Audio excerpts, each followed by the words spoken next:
What I want to talk about this evening is the arrest of Harvard professor Henry Louis Gates and the whole situation behind it with President Obama's statements and all these things.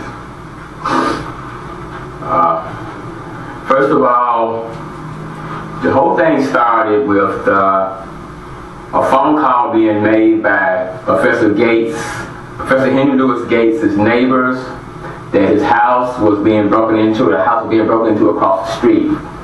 And Cambridge Police Department responded to the call, and the lead officer was Sergeant James Crowley. And Officer Crowley arrived at the address, and he approached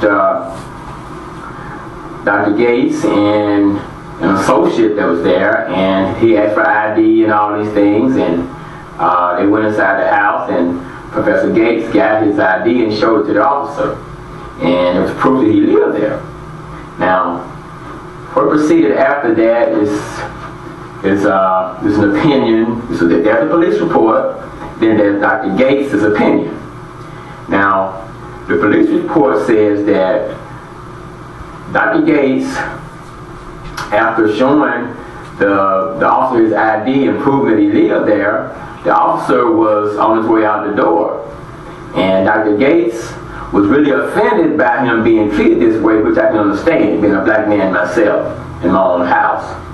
And Dr. Gates proceeded to ask the man he was going to file a complaint. He informed the officer he was going to file a complaint against him, and he wanted his badge number and his name. And it's reported that Sergeant Crowley refused to give him the information he requested. And this is when an argument ensued, and Dr. Gates was really loud and just really confused or just mad because he was being treated this way in his own house. And he started using racial overtones, and it's even reported that Dr. Gates even said something about the man's mother. And so, in my opinion, this whole thing is about two male egos that was kind of clashing and thing got out of hand. Now, with President Obama's statement,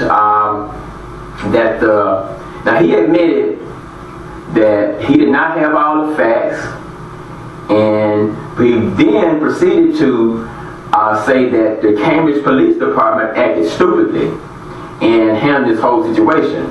Now, it is very uncharacteristic of President Obama to speak on something that he did not have all the facts on. That's the first thing.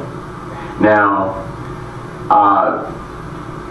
I can understand, though, that Dr. Gates is a friend of his, and he's a former Harvard man himself, and I'm sure he probably took a few classes from Dr. Gates.